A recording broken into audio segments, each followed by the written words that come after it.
why your baby sleeps better near you than most parents realize. If your baby sleeps deeper beside you, that is not weakness. It may be biology whispering, "I finally feel safe." A lot of parents think better sleep should look more independent, but babies are not chasing independence during the night. They are searching for something older than language, something their nervous system recognizes before they understand faces, routines, or daylight. That is why distance can feel bigger to a baby than it looks. A few feet may feel like forever. And once you understand what your baby may be sensing, nighttime stops looking random. Their behavior starts telling a story. Not a story about manipulation or bad habits. A story about connection, regulation, memory, and the way human babies survive. Your baby does not know the nursery is beautiful. They do not admire the wallpaper, the mobile, or the crib. What they know is heartbeat, warmth, smell, breath, movement, and the familiar rhythm of the person who always comes back. To an adult, sleep means shutting the world out. To a baby, sleep begins when the world feels safe enough. That difference changes everything, because when babies fight sleep, they are often not fighting rest at all, but sudden separation. They may be fighting separation. They may be resisting the sudden drop from connection into aloneness. Their body cannot explain. And when parents miss that hidden layer, nights can start feeling confusing, frustrating, even personal, when they usually are not. A baby's brain is unfinished by design. It arrives ready to grow through relationships, not ready to manage everything alone. So your baby borrows your calm before building their own. That borrowed calm is called co-regulation, and it deeply matters. It means your steady voice, warm chest, and nearby presence help organize feelings their tiny nervous system cannot organize yet. That is not coddling. It is training, just not the kind people usually imagine when they talk about sleep yet. Your baby is learning, night after night, what stress feels like, what relief feels like, and whether comfort always comes. Those patterns become emotional expectations, not conscious thoughts, but body-level predictions about whether the world answers when they struggle most. This is where proximity becomes powerful. Nearness is comforting in the moment, and it can change how stress is processed. When babies sense a trusted caregiver nearby, their bodies often settle faster, heart rate steadies. Breathing softens, muscles unclench sooner. That shift matters because stress chemistry affects sleep. Cortisol, the body's hormone, is useful, but too much keeps rest shallow. A baby who feels uncertain may not fully wake like an adult. They may simply stay half alert beneath sleep itself. So yes, your baby might close their eyes alone, but staying asleep can require a deeper feeling of safety first. And for many babies, safety is not a concept. It is a deeply sensory experience built from closeness every night. Your smell can lower panic faster than words. Your footsteps in the hallway can change how long crying lasts tonight. Even your breathing can become a cue. Babies study patterns long before they understand explanations, schedules, or parenting philosophies yet. That is one reason room sharing feels easier for families, not because babies are spoiled, but because their systems detect you. The sound of you turning over, a cough, a familiar rustle, tiny signals saying, "You are still here tonight, close." For a baby, those signals can mean the difference between escalating and settling, between fully waking up and drifting back. This does not mean every baby needs the exact same setup. Temperament matters, sensory sensitivity matters, feeding patterns matter too. But the bigger truth remains surprisingly consistent. Babies are wired to sleep in relationship, not in emotional isolation from us. For most of human history, babies slept close to adults, not as a parenting trend, but as a survival strategy. Their brains adapted to expect proximity, because proximity usually meant warmth, milk, protection, and rapid soothing response to distress nearby. So when modern parents wonder why separation suddenly triggers tears, the better question may be, why would separation feel safe? Your baby is not comparing your home to a sleep chart online. Their body is comparing tonight to ancient expectations. That does not mean you must hold your baby every hour. It means their need makes deep developmental sense emotionally.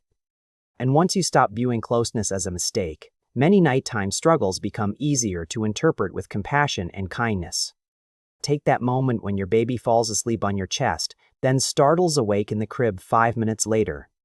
It can seem dramatic, but from your baby's perspective, the entire sensory world changed while they were letting go completely.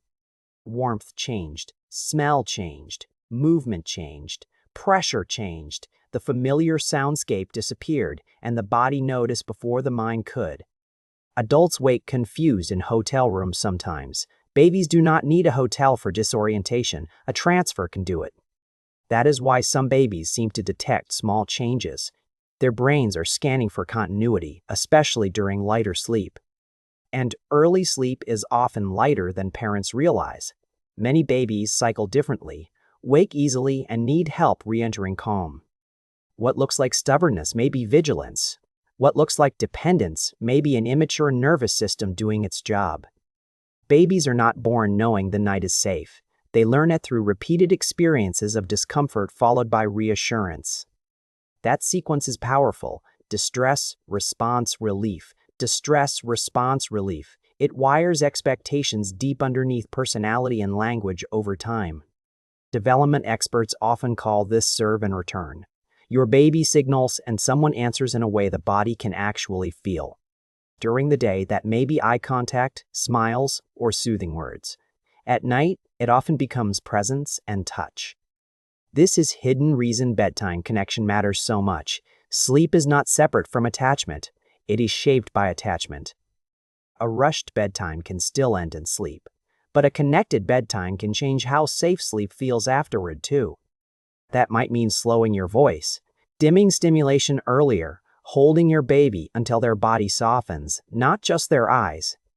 Because closed eyes are not always calm. A baby can look asleep while still carrying tension through their whole body. Parents notice this when a baby seems asleep, then jolts, grimaces, whimpers, or wakes moments after being put down again. Often the body is saying, "I am tired, but I am not fully settled." Those are very different states inside. This is also why babies often sleep better after being emotionally filled up, not overstimulated, but deeply connected first before. A playful bath, gentle rocking, skin to skin, a familiar song, quiet feeding, or simply lingering close can all genuinely help tonight. Each of those moments sends a message beneath words. You are safe. You are known. You do not disappear alone. And that message affects more than mood. It can influence digestion, breathing patterns, muscle tension, and the ability to downshift. When parents hear the word oxytocin, they often think of love. But oxytocin also supports calming, bonding, and trust too. Closeness, affectionate touch, and warm responsiveness can help release it. In plain language, connection literally helps the body settle again. That does not magically erase reflux, teething, illness, or temperament, but it can make hard nights less physiologically overwhelming overall. Sometimes the helpful question is not, how do I make my baby sleep alone, but what helps them feel secure? That question changes your strategy. It moves you from controlling behavior toward understanding the nervous system behind the behavior instead. And when you understand the system, you stop taking normal baby needs as evidence that something dangerous is going wrong. This matters especially for exhausted parents who secretly worry they are creating bad habits by being too available at night. Here is the reassuring truth. Babies do not become emotionally resilient from feeling abandoned to feelings they cannot manage alone. Resilience grows when stress happens in manageable doses, and recovery follows. The recovery part is where your presence becomes gold. Over time, repeated comfort teaches the brain a pattern. Hard things happen, but I do not face them completely alone. That belief begins in the body long before it becomes confidence, flexibility, patience, or independence much later in childhood itself. So when your baby settles the second you pick them up, that is not proof you ruined something important forever. It may be proof that your baby knows exactly where regulation lives right now. Right now, it lives in you. Later, that regulation becomes more internal. But early on, babies are not supposed to manage everything without help all alone. This is one of parenting's strangest paradoxes. Dependable closeness often builds independence better than premature emotional distance ever could sometimes. When children trust that connection is available, they spend energy panicking about losing it. That frees development in surprising ways. You can see the version of that at night. Safety allows deeper surrender. Fear keeps part of the system watching. And babies are sensitive watchers. They notice tension in your arms, speed in your movements, and stress in your voice. So sometimes your presence helps, but your dysregulation leaks through too. That is not failure. It is information, not criticism. A baby sleeping near you is not only tracking distance. They are tracking whether closeness itself feels calm or strained. This is why soothing a baby can start with softening yourself. Slower exhale, looser shoulders, less urgency in touch first. Your body becomes part of the message. It says, I am here and this moment is safe enough to release. That is co-regulation in its simplest form. One nervous system lending steadiness until another nervous system can borrow enough calm. And yes, sometimes babies still cry in loving, responsive homes. Babies cry because they are babies, not because you failed. But responsive care changes what crying means. It becomes communication inside relationship, not distress echoing into emptiness anymore tonight alone. That difference matters emotionally, and biologically too. Chronic overwhelm without support taxes developing systems more than temporary distress with comfort. No parent can eliminate every hard moment. The goal is not perfection. The goal is repair, response, and enough safety. Enough safety is powerful. Babies do not need flawless nights. They need repeated proof that their signals still matter deeply. So if your baby wants your hand on their belly, your voice nearby, or body within sensing distance, notice that. It may not be a quirky preference. It may be your baby's most honest explanation for why sleep feels possible. And if your baby sleeps better near you only during certain phases, that also makes perfect developmental sense right now. Growth spurts, illness, teething, separation anxiety, and big cognitive leaps can all increase the need for proximity suddenly at night. When babies' worlds expand, they often reach backward for reassurance. New skills can make nights feel more fragile, not less. A baby learning object permanence may suddenly protest separation harder. Now they know you still exist, even when unseen somewhere. That sounds like progress, because it is. But progress does not always look peaceful in the middle of the night. The same brain growth that brings wonder can also bring wakefulness. New awareness creates new longing for contact at night. So a clingier night does not necessarily mean regression. Sometimes it means your baby's mind is getting bigger right now. This is where parents need gentleness too. Sleep advice often treats babies like problems to solve, not people becoming sometimes. And when parents absorb that mindset, every waking feels like evidence they are behind, inconsistent, or doing attachment wrong somehow. But babies are not machines. They're developing humans with changing needs, uneven rhythms, and bodies shaped through relationship deeply. That means there is no single perfect response every night. There is only attunement, observation, adjustment, and repair over time. Some nights your baby may need feeding. Some nights touch. Some nights stillness. Some nights stillness. Your job is not reading a script perfectly. It is learning your baby closely enough to hear the meaning underneath. And often, underneath the midnight fussing, the arching, the sudden cry, the short nap, there is one clear message hidden. Stay close enough for my body to believe I am safe. That is smaller than a philosophy and bigger tonight. Because once safety is felt, sleep becomes more than unconsciousness. It becomes trust practiced in the dark, over time slowly. That may be the hidden gift inside exhausting nights. You are not only getting your baby back to sleep tonight, you are teaching their brain what comfort feels like after stress. You are shaping expectation, connection, and emotional memory too.